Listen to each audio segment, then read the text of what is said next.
Thank you.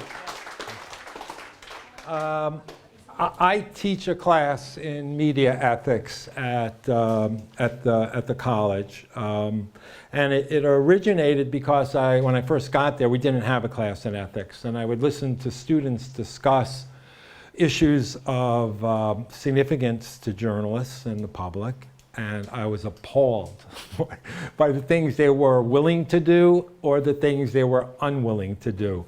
And so I went to work to get a journalism class that was dedicated entirely to ethics, made part of our required curriculum. And I teach it every semester. Now, I mean, the term media ethics, I just do that for laughs. What is ethics? Well, it's derived from the Greek word ethos, which means a distinctive character or spirit.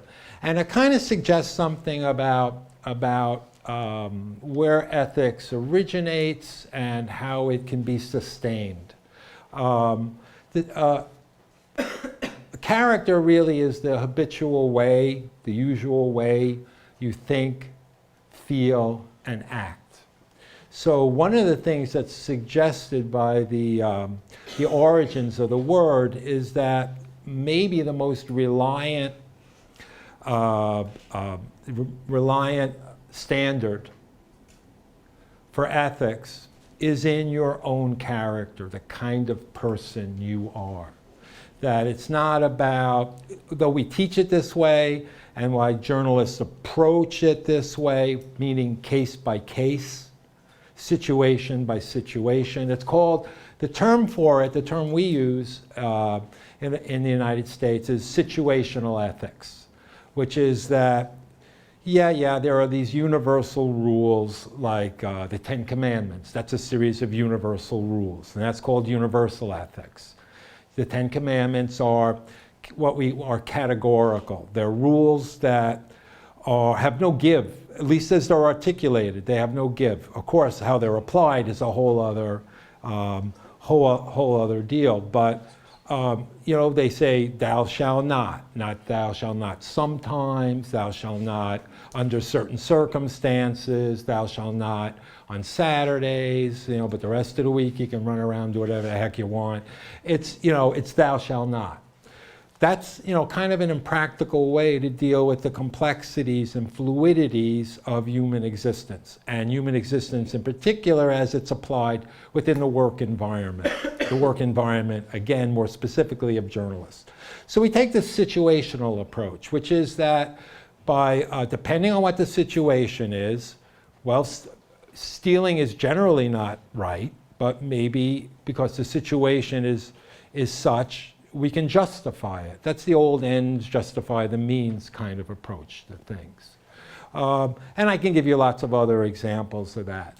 But when we look at the roots of the word ethics, one of the things that's suggested is that that alone may not be an adequate approach to ethics. That to be ethical or even to make decisions on a case-by-case basis in an ethical way may well require that you have an ethical character.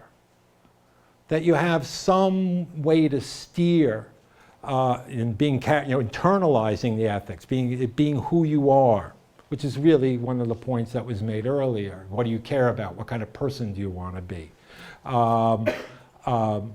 Is the most reliable way to proceed. Okay. What is ethics? Before I go on to the next slide, I mean, when I say, ethics. We've been using this word and we haven't defined it. I mean, we're acting as if it's self-evident what ethics is.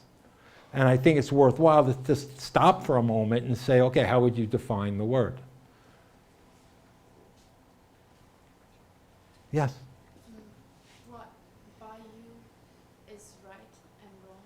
Okay, so it has something to do with distinguishing between what's right and what's wrong. Okay. And you said, so your source of it, you said by you. So it's individual? To me it is. My personal meaning Okay. And where does that come from, you think? Your sense of what's right, what's wrong, what's good, what's bad. The way you've been raised. Okay. So family, school, church, religion, those are all common sources and probably universal sources of our sense of right and wrong. Okay. Another handout? Was there anyone else had a different or a supplemental? Yeah. I think it's more about what society accepts as being right or wrong. Okay, so your own personal sense of society, of ethics, is informed by society's sense, and it probably gets expressed through family and school and church. That's the way in which society socializes you to the sense of right and wrong. Okay. Anything else, anyone? What about, yes? I think it has more to do with making something that doesn't conflict you. Making something, If you make a piece for television, yes. then you have to make sure it doesn't conflict with your own moral values. Okay, okay. So are you suggesting, and this is, in all our discussion up to this point, we hadn't even brought up the idea that professions will have their own sense of what, will it be congruent? Will it agree with your personal sense? Will it agree with the sense of society in general has? Will it agree with the sense that other professions have about what's right and wrong? Or are there not, potential conflicts between and among all of those things? To what extent is there a code of ethics for the profession, and how do you fit yourself into that code?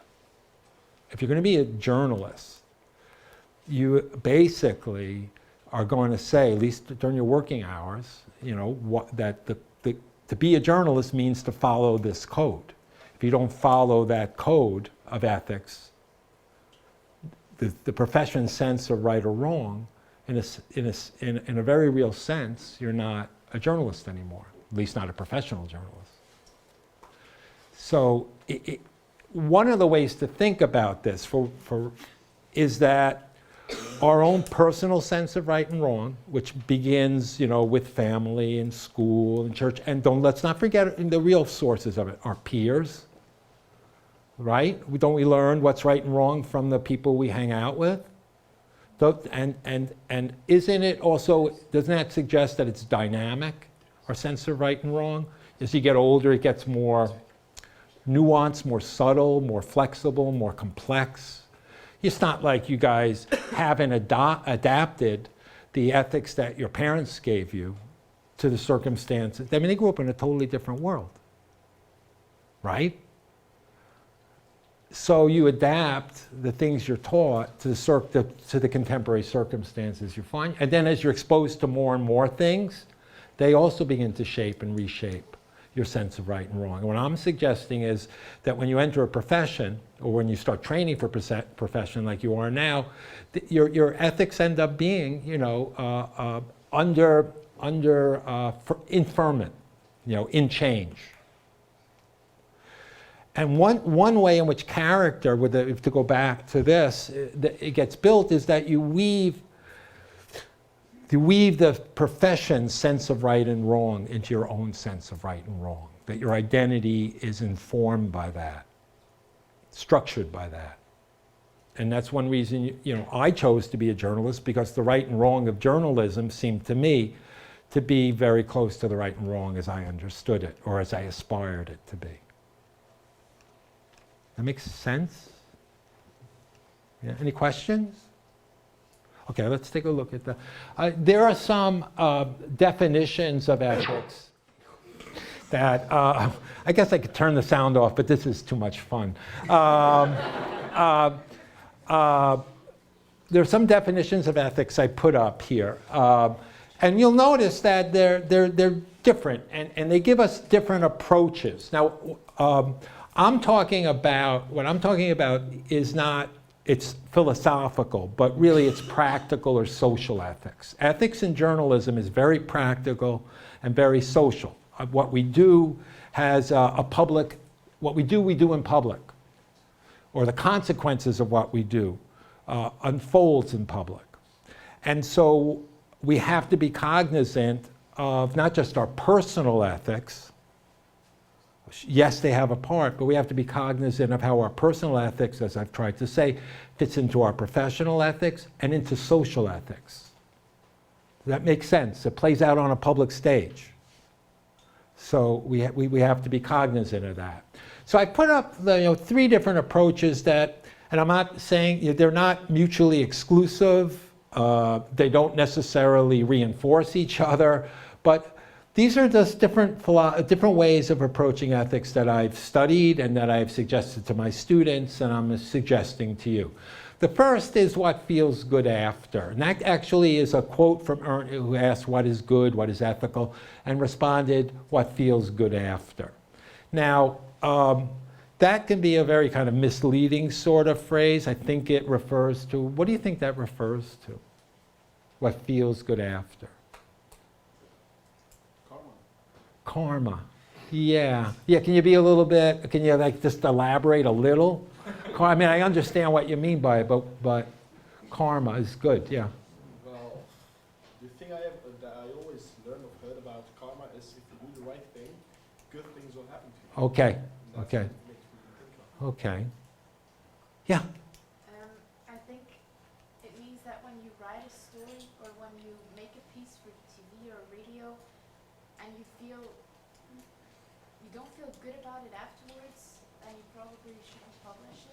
yeah, that's an interesting way to look at it. And you wouldn't publish it because you feel somehow it's inadequate. It's, you have like, would have regret, guilt. Yeah. Or maybe because, I think everybody has their personal limits, and like they might just reach your limits, but when your limits are a bit farther than other people's, it might offend Yeah. some people. Yeah. And I think you have to take that into consideration. Though taste is an ethics, sometimes you have to offend people's taste. Sometimes ethics requires that you offend people's taste. If people have too narrow an understanding of the world, too parochial, too conservative or constricted a sense of what's going on. I mean, you have to, and taste would be, we don't want to offend our audience, we don't want to anger them, we don't want to alienate them. Sometimes you just have to challenge them to grow up. That's what, you don't tell people what they already know. I mean, too much in journalism is that. Oh, we're just telling people what they already know. We're reinforcing what they already think. But you have to be willing to offend them so that we can actually progress. They can have wider horizons than they come to you with. Isn't there like a line of how much you can offend somebody? Like I read recently that in the campaign of the elections in America, that they made like a clip in which Obama's mother was accused of being a porn actress when she was younger and when she was like pregnant with him, and then to me that's not. No, and that's not even true. So that's really is what this. But I'm talking about running stories that, or footage that challenges kind of the accepted taste. Can't it be enough sometimes just to surprise them? Yes, I think it can be. But I think my overriding point is taste is not ethics. There was another hand.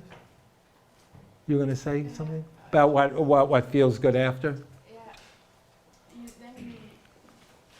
they said, you go out from the point that someone is able to feel that kind of thing. So if you're not a person who can distinguish good from wrong, then that's not correct. Yeah, I mean, it's the idea of like being able to look at yourself in the morning after, in the mirror, without feeling guilty or regretful about what you did. Just don't feel good. Right. And the guide for that, I mean, one of the points I'm trying to make, the guide for that is your gut. I mean, that's like, the idea is that you can, if you get like a tingle, you feel nauseous or something, nauseated, if you do something wrong. And you feel good, uplifted, enlarged, if you do something right. Now, if you're asked to justify what you did, saying, "Oh, I felt, it felt right. I'm after karma. My karma felt good that day." That's not going to work. You're going to have to be. There's more to it than that. But what this is almost like a clue. It's not enough, I think, but it's kind of a clue to whether this is something that you want to actually be doing. You understand what I mean? It's just, it's an indication.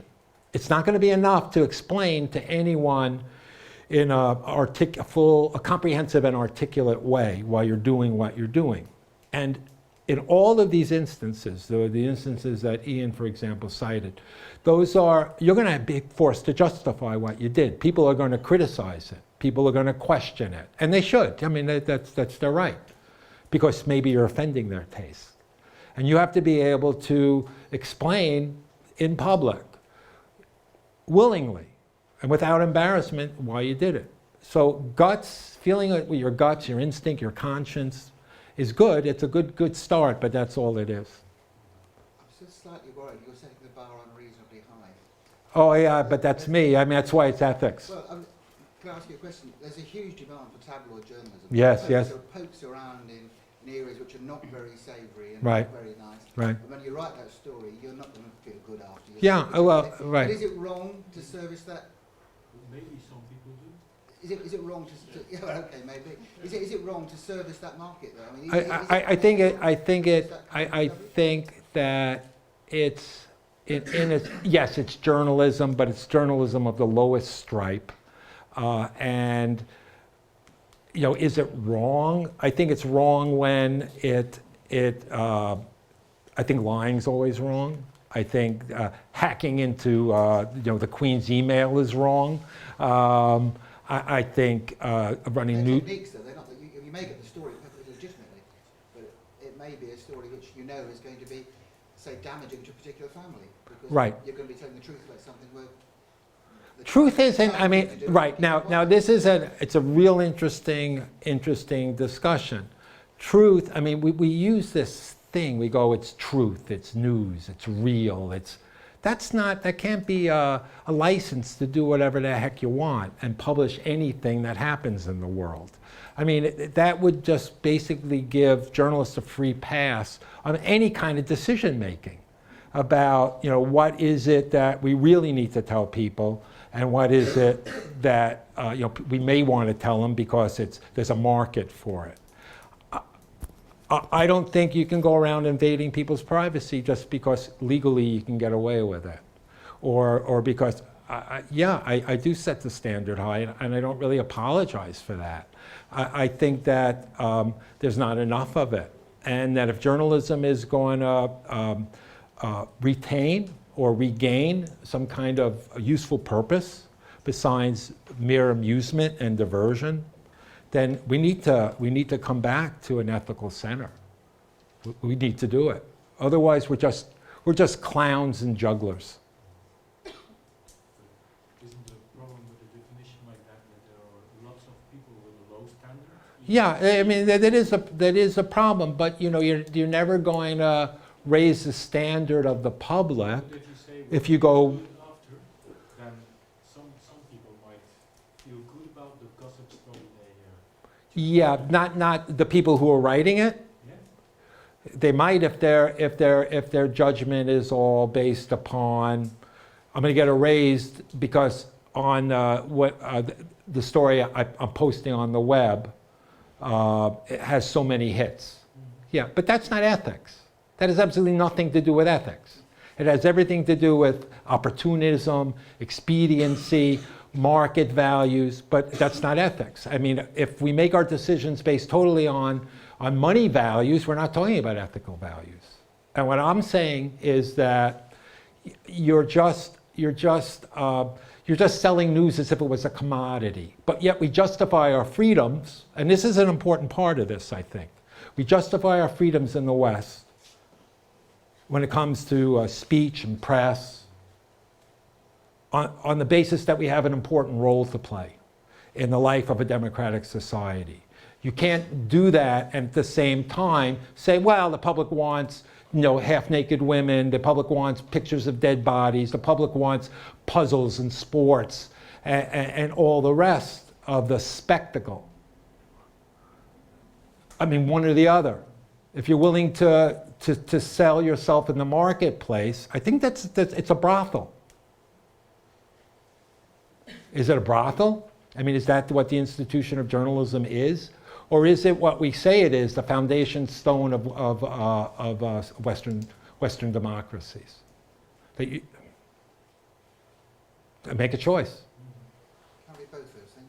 Huh? Can't it be both those things? I think we've tried to make it both things. What we've said is we're gonna spice up the public is so lazy. The public is so semi-literate.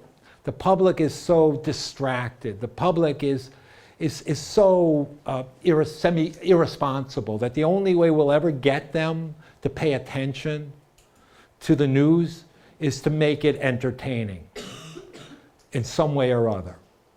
And the result has been news that grows more and more contaminated with entertainment values. I think it's really hard to pepper up the news without destroying the taste. But if you don't have an entertainment value there, Howie, the opposite of entertainment is actually boring, and then nobody's going to watch anyway. You made the point yourself this morning. I think what we need to do, though, is I don't think because you're telling a serious story, you can't tell it in a compelling way. I don't think because you're telling a significant story about the budget or taxes or elections that it has to be all gray. I think there are ways. I think the real art of journalism is the art of it, where you're not a hack. I mean, I don't mean to offend anyone, but those BBC clips, I mean, they're all the same. There's a formula, and it doesn't matter if they're in Rwanda or they're in Bosnia or what other hotspot or trouble spot of the world they happen to be. The stories are all told the same. The same voice of gravity, the same images of burned or dead or hacked bodies. It's a formula. It's not really seeing what's there. It's actually not, it's taking things and stuffing them into a predefined definition, a package. It's packaging them. And in some ways, it actually dulls it for the audience. They know what to expect. They've seen it before. And it tames the wildness of reality. And I happen to think that the real art of journalism is learning how to take any story and make it compelling. I mean, that's what it is. And then it comes in the language you use, the images. You're always talking about images, the images you use, the stories you tell to tell the story, the examples. You have to be, that's it. And there are journalists who've done it. A lot of book journalism, magazine journalism, I mean, some of the greatest books are fact-based, book journalism. George Orwell's books, Hunter Thompson's books, other authors that are escaping at the moment. But everyone kind of understands what I'm talking about, I think, Okay, yeah, go ahead. One more question, what feels good after? Yes. And that's from Inside. internal feeling, karma. Or isn't it very often that the journalist who doesn't know what damage he has produced in terms of privacy, presumption of innocence of persons, maybe persons have committed suicide. Absolutely. They were in the news. The journalist doesn't know, or he doesn't want to know. Yes. Or he rationalizes. Yes. And that's why I say it's not the end, it's the beginning. It's a clue to what you might do as an ethical act. I would never go just on gut instinct, though that's actually how we're trained to go. I mean, when I was in journalism, I would make, daily journalism, I would make countless decisions in the course of a news cycle. I was an editor, I was assistant national editor of a newspaper. So like so many stories, world stories, national stories would pass across my desk. I had to decide where they were played, which ones would be played, and so on and so forth. I mean, literally hundreds of decisions made within a news cycle. And the only way I could do that was to do it almost without thinking, because I had learned all this stuff about what is news. And it was almost like involuntarily. I would look at something and go, that's news. I look at something and go, that's not news. This is front page, that goes inside. Like that, and without really thinking about it. Of course, somewhere along the line, I'd absorbed all of this by reading the paper, by study, by experience, by watching my colleagues and so on. And that made producing the paper under deadline pressures possible. But it wasn't necessary. But that lack of thinking about stuff wasn't good. It wasn't good. I mean, that lack of reflection. And what I'm trying to get at is, yeah, see how you feel, but don't make that the one criterion. You're going to have to use that as a clue to what you might want to do. Let's examine further whether it will be justified, because I absolutely agree with you. It's very easy to beguile ourselves. Flatter ourselves into thinking we're doing something for others when we're actually doing it for ourselves. Absolutely agree. This is not the only guide I would use. Am I that clear? Just kind of like a clue. All right, then the next one I have is doing the right. Ethics has been defined by doing the right thing even when nobody is looking.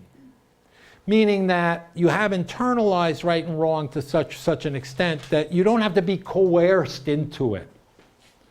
The example I always give is, who would you rather live next to? You live in a house or an apartment, and then your next door neighbor, who would you rather have? Someone who says to you, I wouldn't ever commit murder because I don't want to get caught and punished. Or someone who said to you, I would never commit murder because it's wrong. I mean, who's a better neighbor? Yeah, the second one. And in some sense, that's what we're saying. I mean, do the right thing, even when nobody is looking.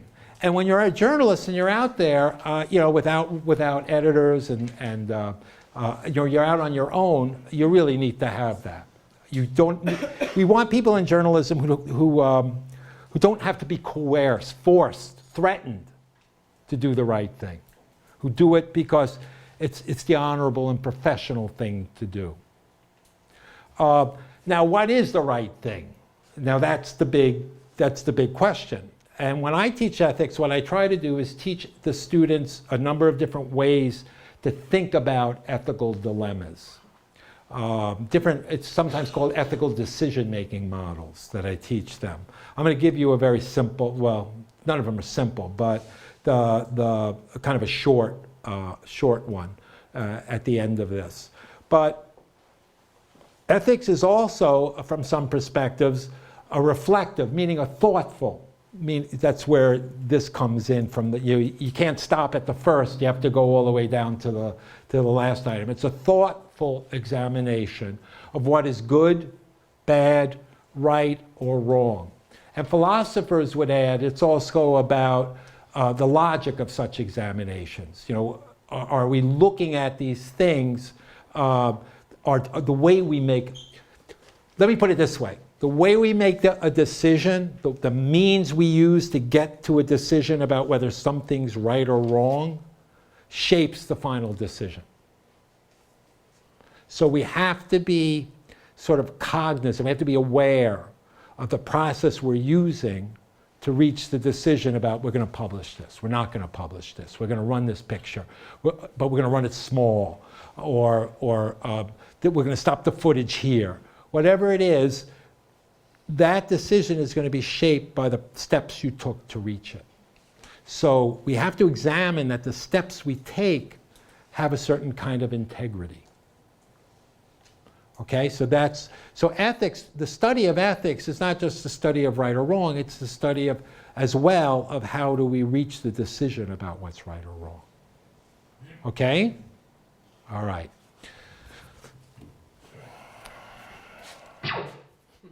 Okay.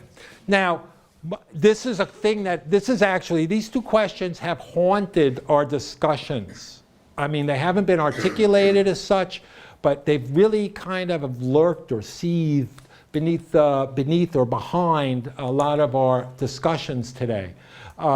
And there are really two major questions that face us anytime we're confronted with an ethical decision of some moment, of some size. And the first is, and this is really difficult, how do you know which are the right ethical policies, standards to follow? How do you know? What criteria, okay, should you consider when you're judging whether something's right or wrong, good or bad? Whose standards are you going to use? Is it our personal standards? Is that enough? The standards we were raised with? Are the standards of the newsroom, the culture of the newsroom enough? Because that has a huge impact. If you go to work in a place where there are low standards, your standards will be just as low. Because that's how you survive in that environment. That's why you should choose your jobs very carefully. I'm serious. I mean, you know how you, I imagine it's the same thing in Belgium as it is in the States. My parents said it to me, I said it to my kids. I go, I really don't like your friend. Right? Have you heard that? I don't like that group of kids you're hanging with. Now, why would they say that? Because, why would your parents say that? Because they figure if you're hanging with them, you're going to act like them. And that's the same concept here, that if you go to work in a newsroom where they love the tabloid spirit, where it's all sex, crime, and sports, and in the lowest kind of way, then you're going to behave accordingly, because that's the culture you're going to be assimilated into. On the other hand, if you go to a place where the standards are higher, it's very likely that your ethical conduct will be higher. This is unfortunate reality, but it's the reality of the workplace. It's true, and it's as true anywhere. It's as true at the colleges, a college I teach at, as it is at the newsrooms I work in. Just the nature of the beast. So you have to be really aware of that. So how are we going to make that? What are we going to use to judge it? And then this is really we know sometimes what's right or wrong, but we don't have the guts, the nerve, the will, the resilience, the courage to do it. We don't have the courage to stand up to that boss, to go against our colleagues, to argue against what, everyone's swimming this way and you decide you're going to swim the other way. And everyone's going to be going, what are you doing? Everyone's going to be criticizing you. Everyone's saying you're not a team player. It's very hard to stand out against the crowd.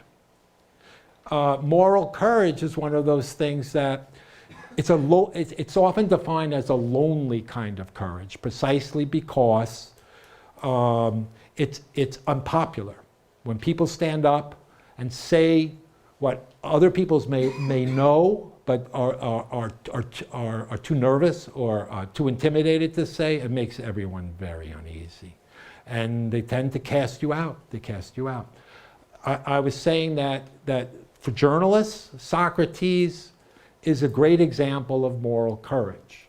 A man who, there's talking about Plato, there's a dialogue that deals with Socrates' death, Crito, in which Socrates is offered the opportunity to escape jail. He's in prison, and he knows that his death is looming. He's been convicted, and Crito comes to him. He had been one of his former students, who's now a general, and said, look, Socrates, we can get you out. It's all set up. Just, let's go.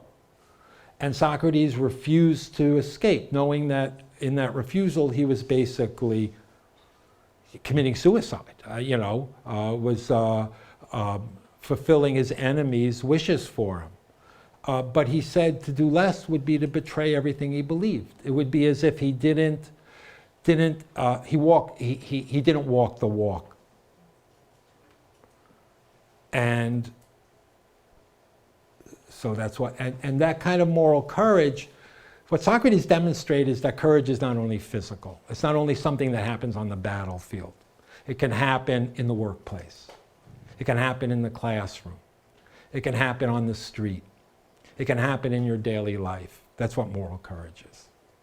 That's why Socrates is a great example. Okay, so two great questions we always confront. Now, this is a fancy way to put a relatively, it's not really a very, it's not a difficult concept. Deontological ethics, it's distinguished from teleological ethics. But one measures consequences. A thing is ethical, an act is ethical if its consequences are good. Deontological moral systems focus on rules, a set of rules. And in order to behave morally, you have to understand what those rules are and then abide by them. And an example of this, why it's important to journalists, is that there's a code of ethics. There actually, in America, I don't know what the situation is in Europe or in Belgium in particular, but in America we have, the SPJ is the Society of Professional Journalists Code of Ethics. Now this is a voluntary code of ethics because of the First Amendment in America, which guarantees freedom of speech, press, among other civil liberties. We can't ban people from journalism. Journalists in America don't have licenses. They don't even have to go through a specialized training. Not necessarily, most do, but they don't have to in order to qualify to be a journalist. To qualify to be a journalist, all you have to do is work in journalism, basically, get yourself hired. But the code of ethics, while it's not enforceable, is nonetheless one of those places we can look to find policies that can help us judge whether something's right or wrong. Okay, am I being clear about that? Okay, and there are, it's actually, I mean, you can fit it all on one page, but you can see it has lots of different categories, subcategories. But I put the four major rules up of the four major ethical responsibilities of journalists. Seek truth and report it, minimize harm, act independently, and be accountable. Now, how all those things are implemented are also mentioned in the code. I would point out that these principles, these major principles, seek truth and report it, minimize harm, act independently, be accountable, are contradictory. That they don't, you have to seek truth and report it and at the same time minimize harm. Well, how do you do that? What happens if the truth is harmful to someone or something? Most news is bad news for somebody. It says act independently. At the same time, you're supposed to be autonomous or independent. You also have to be accountable. So, there's a lot of tension built into this. And ultimately what's going to happen is you're going to have to decide when you're faced with a case, a situation, which one of these do you value most? We use that word value.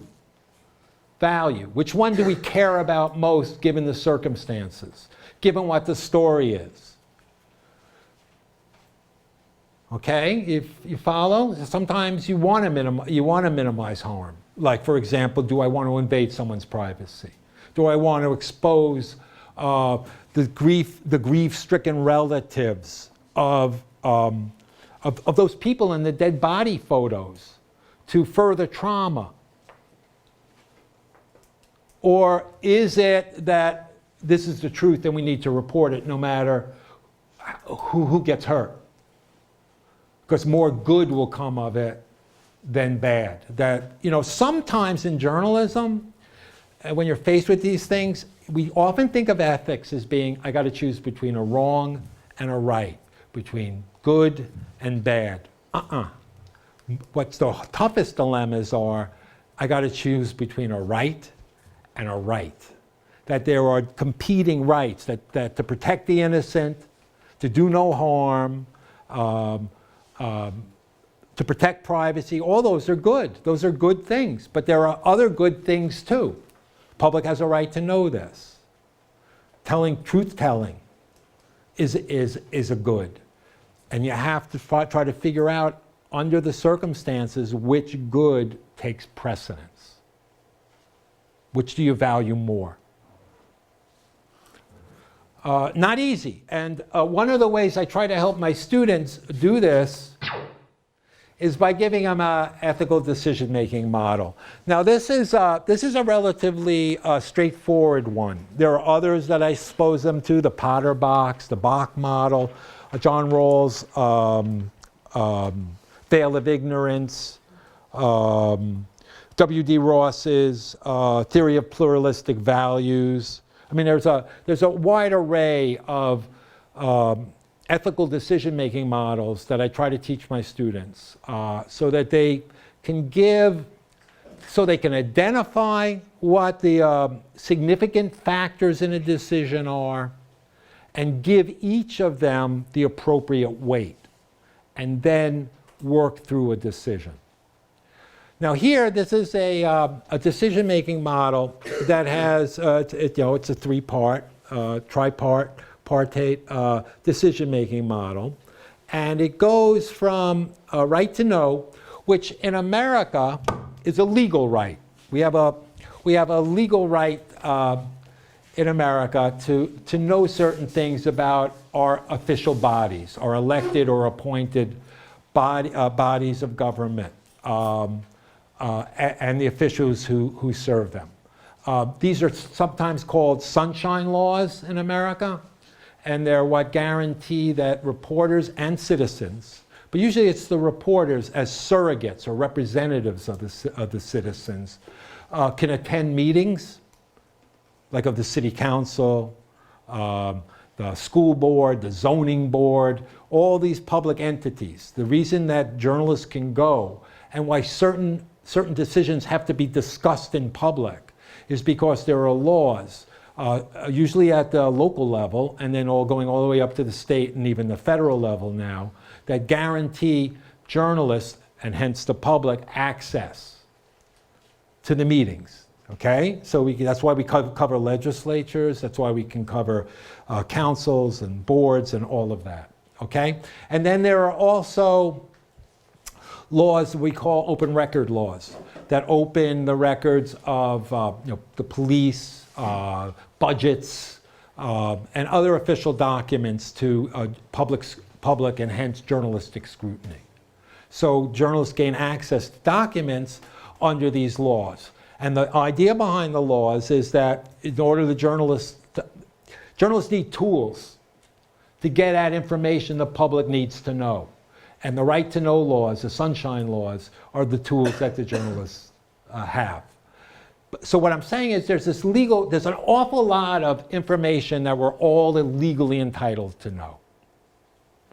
I mean, in America, it's boundless almost. I mean, there are a few very finely drawn exceptions to these sunshine rules and these Freedom of Information Acts and all the rest of it. So we have a legal right to know, but that doesn't answer the ethical question. When you have a legal right to something, it doesn't mean that you should necessarily do it. Ethics is one of those things where sometimes you stop short of what you're legally entitled to do, and you have the latitude to do it, the legal latitude to do it, but it's ethically problematic to do it. We can have the legal right to run pictures of celebrities half naked on a beach, or run dead body photos, or discuss people's sexual habits. And I mean, we have the legal, but whether it's ethically appropriate to do so is something different. They're two different questions, and we can't confuse them. Just because it's legally okay, legally right, doesn't mean it's ethically right. And sometimes the law doesn't go far enough. Sometimes there are laws that you have to break. I mean, you know, I can cite apartheid laws, laws that didn't, that held women in inferior positions. Laws, you know, wars that are considered unjust, and that, you know, I mean, something like Thoreau refusing in civil, you know, his essay Civil Disobedience, that's sparked by the by his saying, I'm not going to pay taxes to support the Mexican-American War because I don't agree with it. So he spends, you know, a couple of nights in jail. So that's a law that he sees as basically unjust or unlawful, and there's a higher law, the law of, you know, conscience. So sometimes what's ethical stops short of what's allowed, and sometimes it goes beyond what's legally allowed. You can use the law as a kind of like you can use your feelings, as a kind of rough guide to what a society accepts as right and wrong. But it's by no means the ultimate determinant. There are other, you have to think beyond that in other terms. Now, need to know is the most ethically compelling reason to publish something. That the public has a need to know. Now, need to know why? Need to know because, really on two bases, I think. That's how I usually explain it to the students. On 2 points. One, does the information help you live a more sane, civilized, positive life? Does it help you get through your individual days in a productive or constructive way, the information, okay? And secondly, does it help you fulfill your responsibilities as a citizen, as a member of a larger community? So those are the two criteria I give my students in judging whether a piece of information falls into the need to know category, the most compelling category in this ethical decision-making model. The least compelling, the least ethically justifiable is the want to know information. It's information that caters to people's curiosity. And there's no denying that everyone's curious about lots of stuff, lots of private stuff. I mean, most people want to know how much money their neighbor makes. Most people want to know what happens when the lights go out in their neighbor's bedroom or in the celebrity's bedroom. Or so, right? People are curious about that. There are whole publications that are dedicated, and TV shows that are dedicated to catering to those tastes, that curiosity. But just because we want to know, you can answer it practically, but it's not ethically compelling. It's not an ethical justification. It's not an ethical justification because you can't point to some principle underlying it, some recognized principle underlying it that ultimately shapes why you're doing what you're doing. You can't claim that you can do it, but you can't claim it's an ethical thing to do if there's not an ethical basis to do it. Is that clear? I mean, it seems kind of obvious, but not really. Okay. That's right, that's what it is. It ends up being, or voyeurism. You know, one of the, well, I might be able to get to one of my points. There you go. This is Horace Greeley, we'll skip him. Let me show you something else here.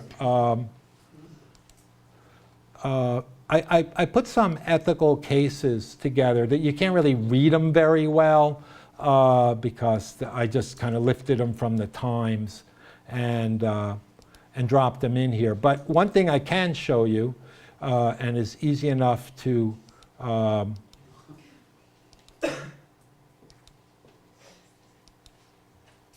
okay. This is a dead body photo. This is the photo of Ambassador Stevens, who was killed in Libya during the riots at what's become a hot political issue in the presidential race in America, whether the State Department did what they should have done, that had enough protection or whatever. But this picture of Ambassador Stevens was run not in the print edition of the New York Times, but on the website of the New York Times as part of a slideshow. You know what that is, right? It was the last photo in the slideshow demonstrating or illustrating the damage that was caused by the riots, okay, by the destruction of the embassy, in essence. Now, the reasoning, I mean, I could show you the article, but if you trust me, I'll try to summarize what the editors said. The editor said, of the Times, said, this is news. This is news. And that's why we're running it. This is news. And they also said it's important. Didn't really go into why it's important, but said it's news, it's important, and besides that, we're not running it on the front page of the print edition. This is just on the online site, okay? Which is, it's sort of like what the BBC did, where at tea time they don't run certain pictures that they will run at the 9 p.m.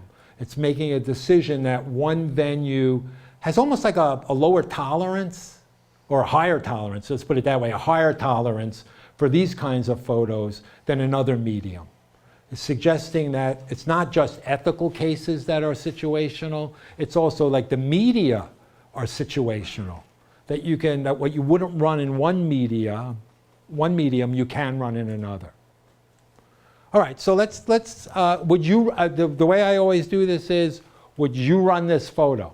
If you were the editor at the Times, and you know, God bless you, at some point in the future, you're going to be sitting at a news desk, and you're going to, your photographer is going to drop a flash drive in front of you. You're going to stick it in your computer, and these things are going to, and pictures like this will very well come up. Or you'll be sent out as photographers to take photos of things like this.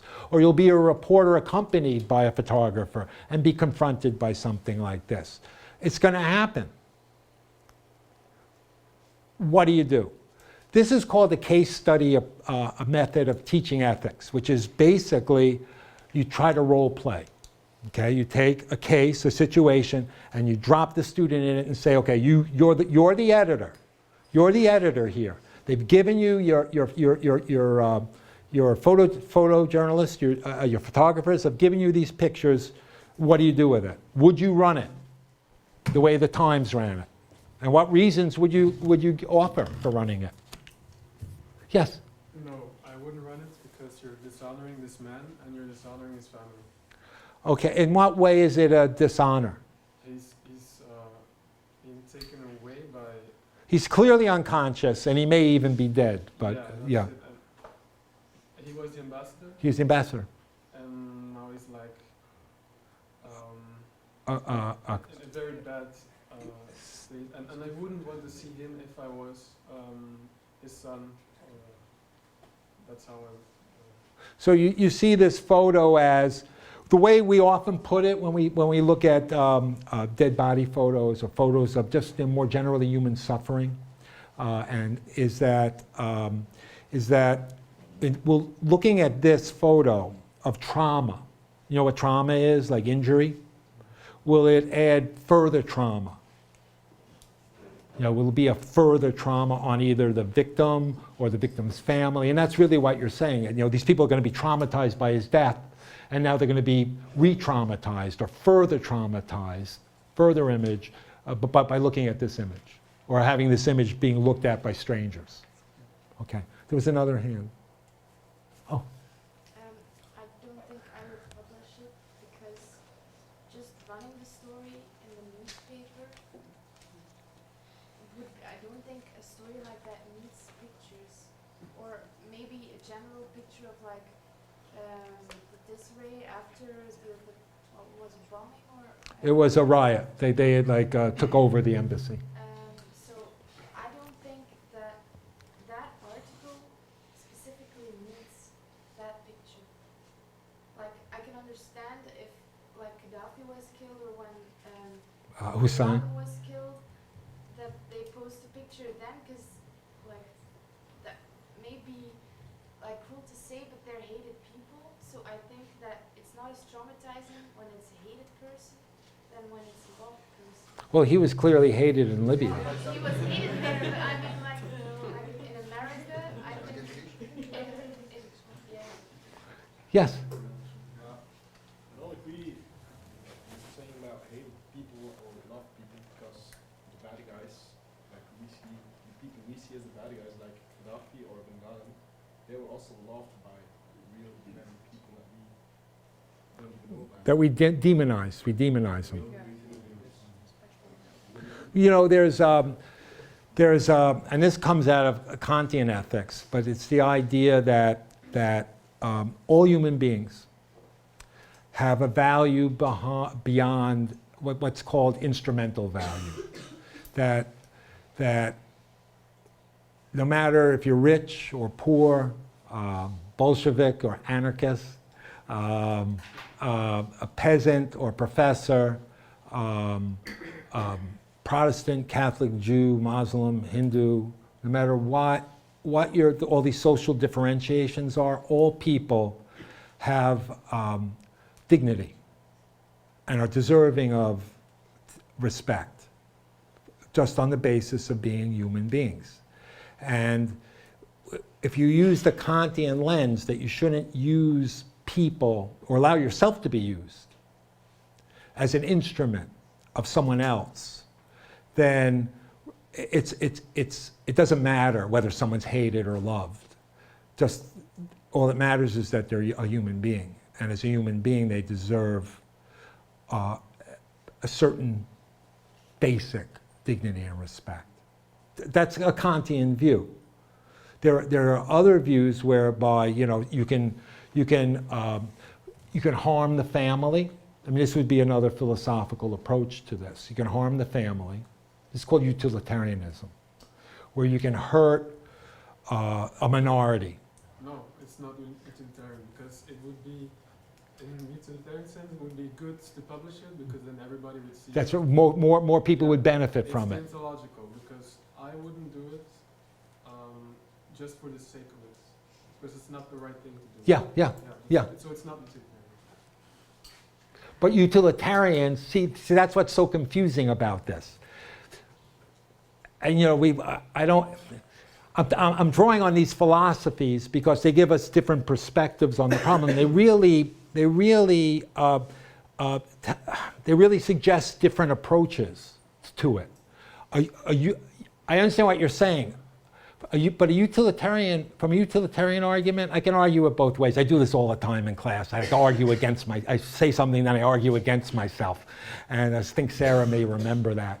But from a utilitarian perspective, what you would say is, sure, some people are going to get hurt by looking at this. Some people will be offended. His family will be further traumatized. But Americans need to know why we're in Libya, why we're sending them aid, why we support the Arab Spring, or why we have a presence there, and why we're spending all this money there, and why it's become a campaign issue in the presidency and one of growing importance. Americans need to know that, and this will shock them into wanting to know more. That's a utilitarian argument. And sure, some people will be hurt, but the public at large needs to know it. But I can make the utilitarian argument. I don't have to abandon utilitarianism to make an argument that would lead me to not publish it. What I could say is, if we publish this, what it's going to lead to is demonizing of the Libyan people. We're going to just see them all as killers and lunatics. We're going to simplify it to a series of stereotypes. We're going to whip up war fever without any necessary. This may be a minority of people who caused this to happen, not the majority of Libyan people, but they'll all be tarred with the same brush. So we can't run with this like this, because in the long run, this is really a disaster for American foreign policy and American public opinion. But it's founded on the idea, and this is the part of utilitarianism, it's founded on the idea that you measure whether you should do something, whether it causes the most good and restrains the most evil. But what we define as good, that's going to come from your guts. Yeah, One simple question. Could you save the picture online? you Is it could, savable? Probably how he puts it. yeah, sure, that's what I did. I mean, that's what, I went to the website and I downloaded it. Could have been a screenshot to the, okay. Yeah, that's what, Dangerous, it's dangerous. of course. I mean, It's a wild card. You can use it in any way. that's it.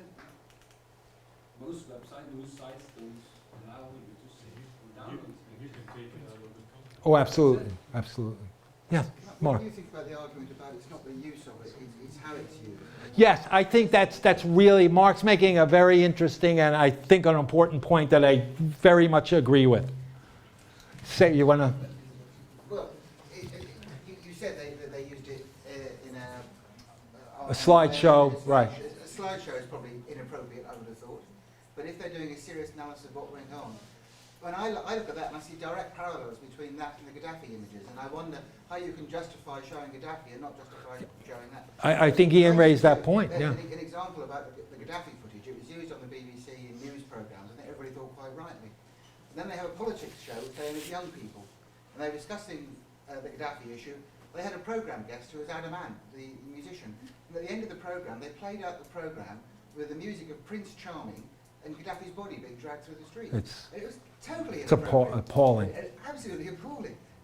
And yet the BBC was standing on its high moral compass saying, you know, we have to show this because it's real, it's news, it's important. But they were turning it into trivial entertainment. If you're making relevant points around that photo, I think it'd be very hard to resist. But that means, and this is really, I'll try to wrap it up, and then we can move on to a discussion, all of us, about some other issues. But that's, I think, absolutely key, that you contextualize these photos in some way, if you're going to use them at all. But that means more than writing one story.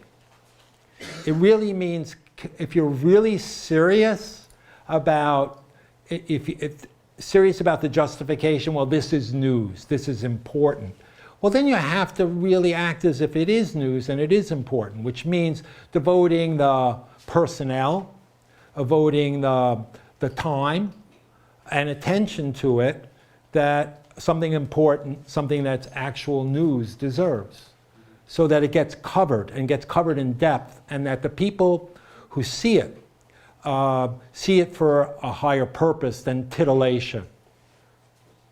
I mean, I think that's extremely important. Otherwise, we defeat our stated purpose for running it in the first place. Otherwise, it has no grounds for running it. I was thinking when we saw the footage of the BBC when the bombing of the shelter in Iraq. Yes, yeah. When you see it as such, it was not relevant, it was cruel and degenerating for the people. But on the other hand, that was shown after that we saw from embedded journalists bombing with the Pinpoint control. surgical bombing, Right. without seeing any. Right. What it, I think you can show. Weeks after that, then we saw that's what the consequence was of that bombing. I absolutely agree. I mean, I do. Gives you. There are a couple of issues that come up anytime you're dealing with human suffering or dead body photos of a sort. Some things are just crap happens. Like you run pictures of people who get run over. I mean, why? What's the point? And after you get run over by a semi-truck, that's what you look like. I mean, it doesn't take a picture to illustrate it. That's just voyeurism, that's just being predatory, that doesn't have any kind of important lesson. Journalists actually have a rationale for that. It's called the warning bell, which is that if you back over a skateboarder as you're pulling out of your driveway, and you run the picture of it, it's that A, be careful backing out, and B, don't be a skateboarder behind driveways. But that's, what kind of lesson is that? What we're talking about, your example, is historical forces. The Holocaust example, that's history in the making. And that needs to be documented. That needs to be shown. We're talking about policies that affect the shape of the world and affect the lives of millions and maybe the whole future of the human race. So yeah, you got to show something like that. Though I think there are ways to show it, and there are ways to show it. If you show it, if you don't, Americans are the most, and I say this with affection, Americans are so ignorant about the world. It's just astonishing. I mean, we have troops all over the world. People can't find the places on a map. They're not interested. They can't pronounce the names of the places. They don't know who the leaders are. They don't know what the issues are. And yet we'll run photos like this. That's unjustifiable. That's indefensible. If we were, right, if it was used as a way to inform, that's something else. If it's used just as a way to sensationalize, simplify, to breed, rather than understanding, misunderstanding and prejudice, it's a travesty. You say that, like, when it has historic value, it's relevant to show pictures? Yes. Like with the Holocaust, but if history books would, like, in a few years show pictures of dead bodies after 9/11, Right. is that? I don't think you have to show, I mean, one of the things I'm saying is, I don't think you have to show dead bodies. I mean, it's like, if you can't illustrate something some other way, and the issue is, it's like a thing of last resort. It's like going undercover. You know, going undercover, like the people who bought the fireworks. I guess they had to go undercover as buyers. Going undercover is allowable in journalism, but it involves lying and deception, which has absolutely. Remember the first principle of the Society of Professional Journalists Code of Ethics? Seek truth and report it. Well, how can you lie and seek truth and report it? I mean, I always say this to my students. When you were little, what was the first ethical rule you learned? Let's say you did something naughty, like you beat up your little sibling or something, okay? And he or she's crying, and your parents come running, and they go, "What happened?" And you look at them, and they can see on your face you're trying to think of excuses, you know, make up a story. And don't they say to you, "Whatever happened, tell me the truth. Don't lie. If you lie, it'll make it so much worse." Remember that? And if that's the first ethical rule everyone's taught, then how can journalists go around and blithely break it? It has to be a thing of last resort, that you can't do the story any other way. And not just that, the story is so important that it can justify breaking this really basic, fundamental moral tenet. Is this a rhetorical question, or do you want to Okay, yeah, I'll take it as, it was posed as rhetorical, but I'll now treat it as a genuine question. Can we open up full discussion now? No, I'm still talking. Come on, Sarah. Of course. Okay. So, open to any discussion based on anything we've talked about today. Yes. Want the microphone? Yes, yeah, I'll come back, Tom. why? I mean, it's quite clear, right? Without sounding too populist, but it's all about the view, the ratings. I mean, why it happens. Yes, I mean, why they would run something. Yeah. You know, And forming, not thinking. they're against like death and broken arms and legs loose. They're the first to watch an accident. No, it's Yeah, it's that in America we call it the rubbernecking.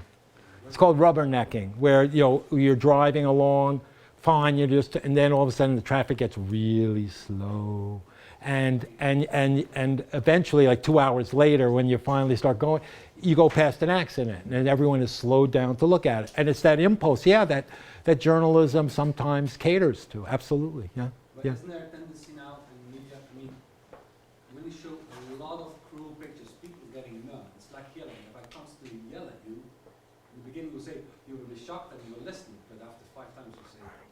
I agree. I mean, that's what. There's a whole tendency I'm seeing that's going back to like. And so, I mean, one of the things here is that you would run these violent photos of pictures of violence and death and destruction in order to move a human race kind of closer to a reasonable, humane way to solve its problems, right? I mean, isn't that the ultimate goal? But what seems to happen is the more we're exposed to this, the harder it gets to get some kind of reaction from people, so the photos grow more and more gruesome to bust through the clutter. Yeah, I absolutely agree, yeah.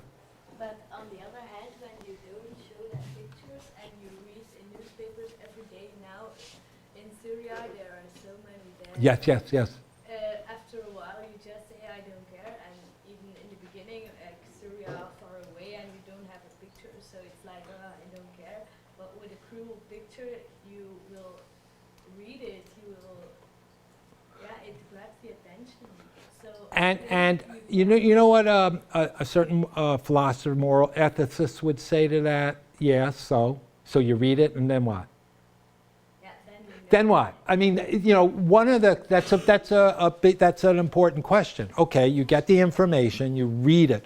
You won't read it without the picture. Yeah, I think you can, when you read it, you can become upset, and when a lot of people become upset about it, maybe something will change in how people see things, and maybe it can have an influence. Ian, what would Martin Bell say about the coverage in Bosnia? Did it change anything? Changed him. Changed him, absolutely. But what about Bosnia? It's just because we're getting it on camera. No, Yeah. it didn't change the situation. It, as Mark just said, it changed him. Yeah. And he went through considerable change from that point on. Harold Nicholson too? Yeah. Yeah. Any of you ever seen the movie Welcome to Sarajevo? And that's based upon Nicholson's experience there, where he ended up adopting a refugee, an orphan of that war. And it's really about a journalist who goes from objectivity, as it's defined, to empathy and compassion, pity, who discovers, who abandons objectivity for humanity, really, and realizes that a human life is worth more than any story. You say that Americans are too uninformed. That Yes, they absolutely. don't care about what's in the news. But won't pictures like the ones we saw shock them and make them want to know more about what's happening in the world? Is that not one of the ways to catch their attention and make them care about what's happening? It catches their attention for a fraction of time, and then they go on to the next sensation. I mean, I think one of the problems living in a world that is saturated with images is that they all start becoming banal. They all start becoming predictable and boring in some sense. It's just another image. I'll tell you the other thing. This is kind of a difficult idea, but when, and the TV journalists can help me with this, but when the same, just think about this for a second. The same medium, right, television, that brings you entertainment, drama, right, but comedy, suspense, cultural reporting, the same medium that's used largely for that. I mean, mostly used as an idiot box. Okay, brings you these kinds of images and these kinds of stories. Is your tendency to treat it as something amazingly special, and that, oh my God, I'm going to turn this TV off now. I'm going to run out and get political. Or does it get treated as just another show? You know, does it reduce it to the same level of everything around it? And everything around it is pretty mundane and pretty as much escapist and entertainment. And I think that's an issue. And I would say the same thing true about the internet. Yes? What news sites often do these days with shocking images Mhm. is they put it under a warning. Yes. So people have to click through. Yes, yes. Do you think that justifies it? I think it, no, I don't think it justifies it. I think it's better than going to your doorstep, getting the morning paper, opening it and finding, dead, burned babies. No, that's better. It's better that the viewers are given a choice, but it doesn't really still address the question of whether running the photo is at all appropriate. It's better in that it returns some autonomy to the viewer to decide for him or herself. But the question of whether you can justify exposing someone else's suffering to the public, I think it's more complicated than that. You know what Susan Sontag said? You don't. I'll tell you. Susan Sontag wrote a book. Her last book she wrote was called Regarding the Pain of Others. And she basically was talking about news coverage from places like Bosnia, where incidentally her son was a reporter, David Reef, and places like Bosnia and whatever else, the Mideast and so on. And she said, it seems to me, this is at the end of the book, she goes, it seems to me that the only people who really have a right to look at pictures of other people's suffering are people who can do something to alleviate it. Well, isn't that all of us? You would hope, but my point is that we don't. I mean, if Martin Bell, who was probably one of the most accomplished reporters who was in Bosnia, I mean, that was a very eloquent report. Yeah, right, and typical of the things he produced. Not atypical, but typical. If his reporting and there was a lot of good reporting coming out of Bosnia, and a lot of it was siding towards the Bosnians and the genocide, the ethnic cleansing they were undergoing, and they were doing it, mindful. They were doing it with an ulterior motive in order to get the Western democracies to intervene, to stop the killing. And, they ran these stories day after day showing bodies and massacres and bombed out cities. Sarajevo was one of the jewels of the continent, reduced to rubble, to primitive standard of living, where you couldn't even go out to get wood without getting shot, where they didn't discriminate among civilians and children, among soldiers and children. And they run all these stories, and what happened?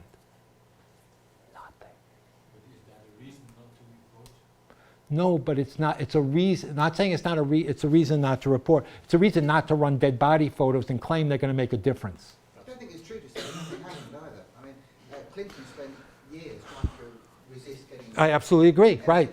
Eventually, he did get it. Yeah. Eventually. Yeah. And it was those news stories and that sort of coverage. No one news story, and I think that's probably why the particular journalists got so depressed and morose.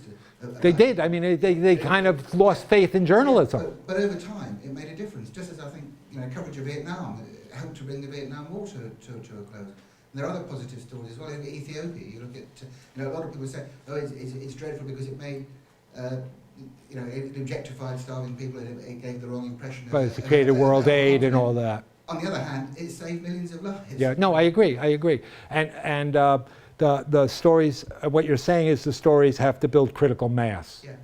But that means that we have to devote, I'll go back to what I said was, I think, the justification for this. We have to have enough journalists on scene. We have to devote enough space and resources to it in order to build that critical mass, so that the changes we're talking about, getting people active, aware, organized, to call an end to these kinds of atrocities, this inhumanity, man's inhumanity to man, can come about. You can't do it in some scattered way where you just, every time there's an atrocity, you parachute a journalist in.